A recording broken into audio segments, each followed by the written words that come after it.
E aí, torcedor, tudo certo? Vamos nessa então falar de Grêmio, e hoje é um vídeo que vai mexer um pouco com as renazetes de plantão, grupo que eu me incluo geralmente. Eu sou um cara muito fã do Renato. Uma das primeiras lembranças que eu tenho na minha vida, início dos anos 80, é assistir, sim, eu lembro, talvez uma lembrança muito sutil, mas sim, eu lembro do Renato jogando contra o Hamburgo. Porque eu e o meu pai estávamos assistindo esse jogo. É uma das primeiras lembranças que eu tenho na vida, talvez a primeira. Eu tinha 5 anos de idade. Mas, tirando o fato do Renato ser muito ídolo, é o cara que me fez gostar de futebol, que me fez ser gremista, nos deu muitos títulos, muitas alegrias, inclusive como treinador, mas a gente precisa falar que o Grêmio está mal treinado, cara. Esses últimos jogos mostraram isso.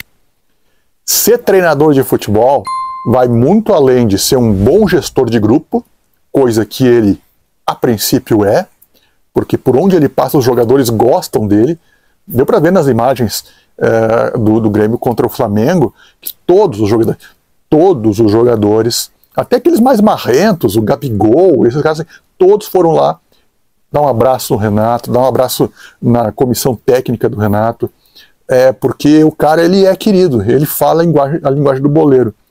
A gente não sabe os bastidores exatamente do Grêmio nessa última passagem, mas a gente vê que em várias entrevistas, por exemplo, nas 2 entrevistas dos 2 jogos contra o Bragantino, quando o Grêmio foi mal nos 2 jogos, no que perdeu na Arena, aliás, empatou na Arena em 3-3, que perdeu em Bragança Paulista por 2-0, nos 2 jogos, depois, o Renato deu uma entrevista malhando os caras, dizendo que o grupo era fraco, que parece que faltou comprometimento, que os jogadores, sabe, nananeném, toda aquela coisa que o Renato gosta de falar.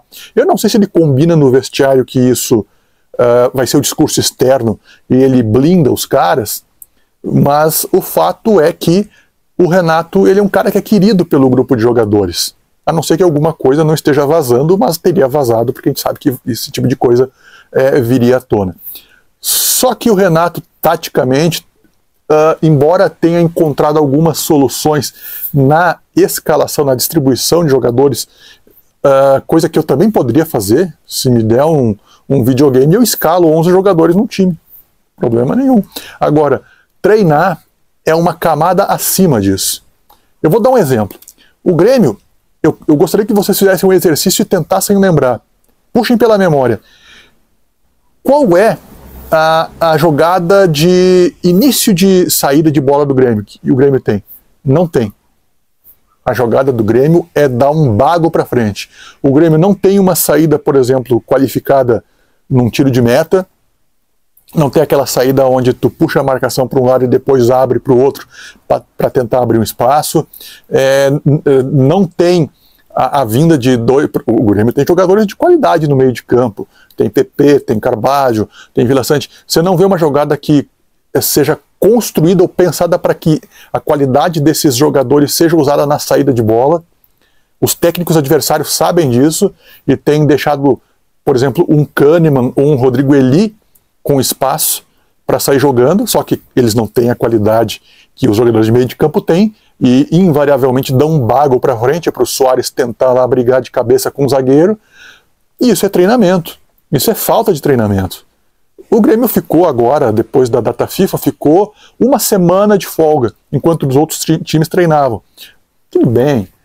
O combinado não sai caro, esse era o combinado com os jogadores, porque eles venceram o Cruzeiro e venceram o Cuiabá, 2 equipes maravilhosas, como se tivesse vencido o Bayern de Munique e o Borussia Dortmund, sabe? E aí ganharam folga, as belezuras. Ok, se estava combinado, tudo certo. Mas o Grêmio treina pouco, é isso que parece. Parece que não existe uma jogada pensada. O Renato encontrou soluções de alterações táticas, mas não é só mudar taticamente de 3 zagueiros para 3 volantes, como o Grêmio tem hoje, ou não é só mudar dos 3 tenores, como era no Gauchão, para os 3 zagueiros, não é só escalar os jogadores, é treinar o detalhe da formação tática. Quando você muda a formação tática Parece que o Grêmio não tem isso. O Grêmio depende muito do desempenho individual no dia dos jogadores.